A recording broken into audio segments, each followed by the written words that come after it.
Our Creator wants us to set our lives apart from the world, and He wants us to set our lives apart to Him. He wants us focused on setting ourselves apart from anything that would separate us from Him. He wants to separate our hearts and our minds from the unclean and make them clean. He uses His Word to accomplish this in us. His clean and unclean statutes are beautiful and designed to help us keep our focus on living to be found in His favor by doing what He has bid us to do. But there is also more hidden understanding in them. An example of this is found in His regulations of clean and unclean foods.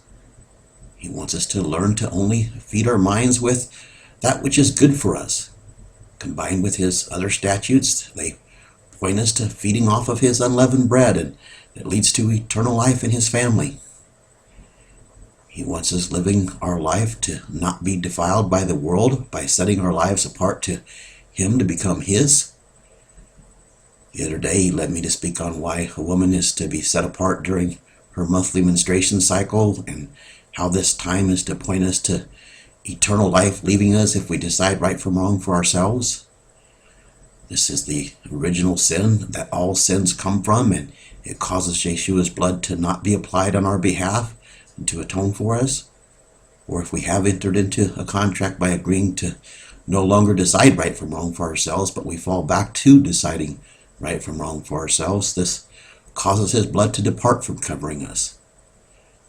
This original sin was and is deciding right from wrong for ourselves.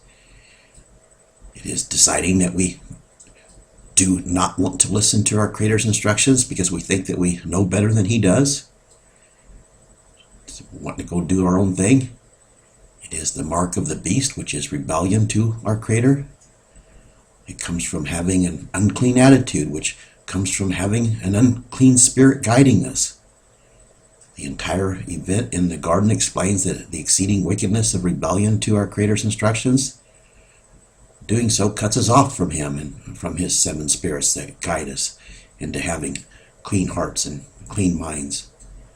Saul was removed from being king of Israel for rebellion, and Samuel explained just how bad it is to rebel against Yahweh's word.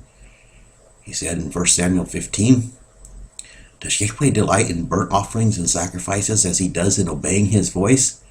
Behold, to hearken to Yahweh and obey Him is better than the sacrifice of the choice of rams, because rebellion to Him is like the sin of witchcraft or divination, and to press against Him is wicked and idolatrous. Because you have rejected Yahweh's word, He has rejected you from being king." What did Saul do to rebel anyway? He was told to go and destroy all of the Amalekites and even all of their animals, but he decided to not destroy the choice of the animals.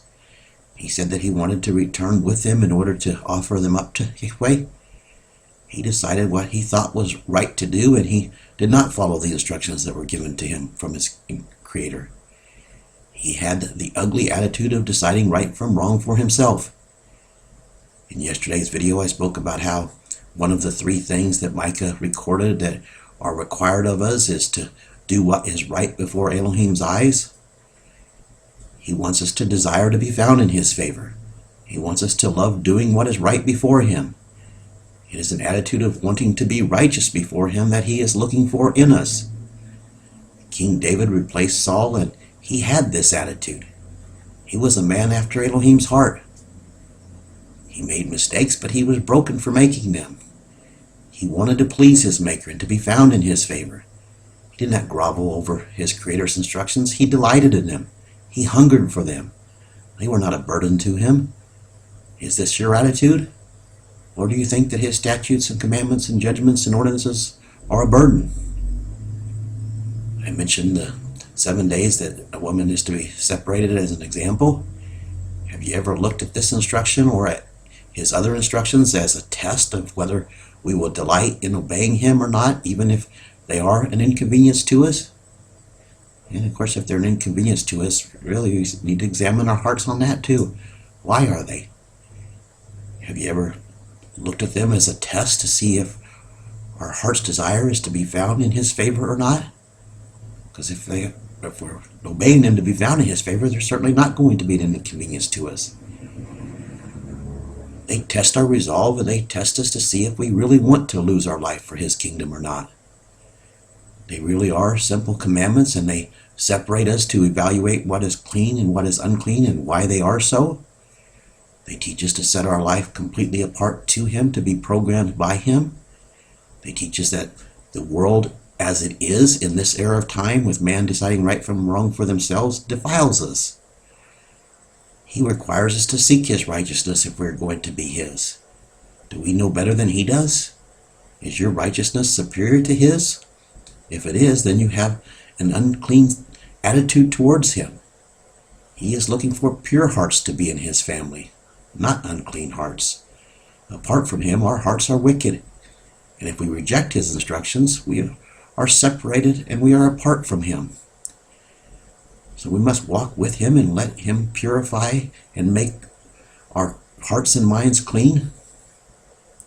Setting ourselves apart to him is necessary in order to become pure to him.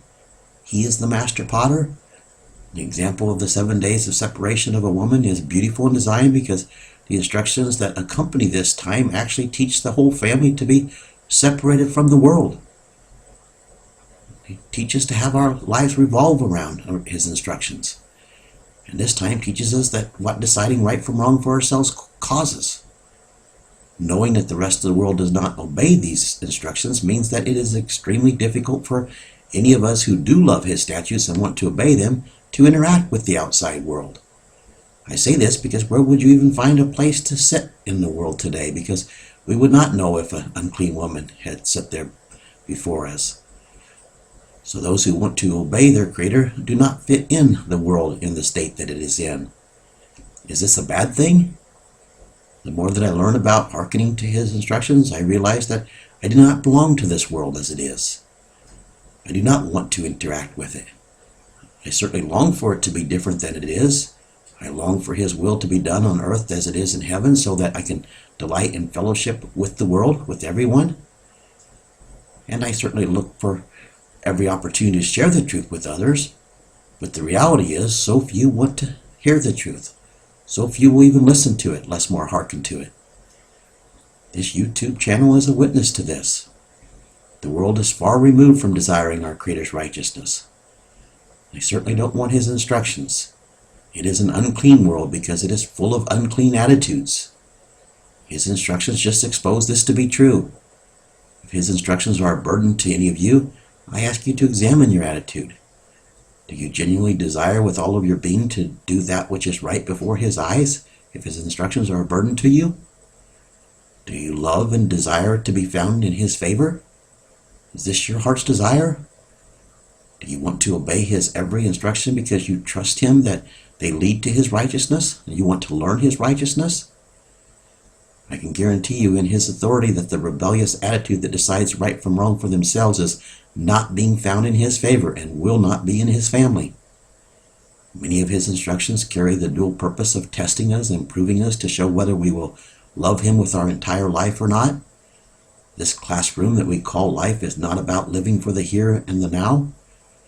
The true abundance is living to become as our Maker is and delighting in him as we show up for his class each day.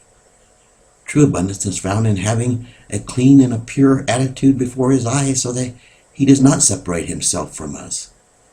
It is all about being clean indeed, and it starts with not having an unclean attitude before his eyes. Unclean attitudes come from having an unclean spirit guiding the one who has them. Our Creator's 7 spirits are clean, and the attitudes that flow from those who possess them are clean indeed.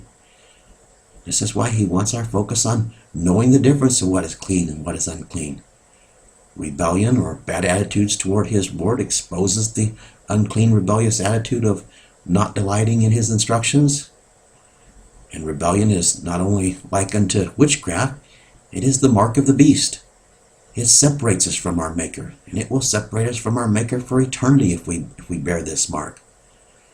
Rebellion is the fruit of an unclean spirit, and unclean spirits defile us. His Torah just exposes the unclean spirits that are in us if this is what our attitudes reflect. A bad attitude towards obedience presses against his word. And this is This was the case with both Saul of the Old Testament and the abomination of desolation, Saul of Tarsus. And its fruit is rebellion, even if it's only in one's heart. To obey without letting him circumcise your heart is meaningless as well. So we must obey to hunger to be as he wants us to be. We must love and desire to be found in his favor. This is why he created us.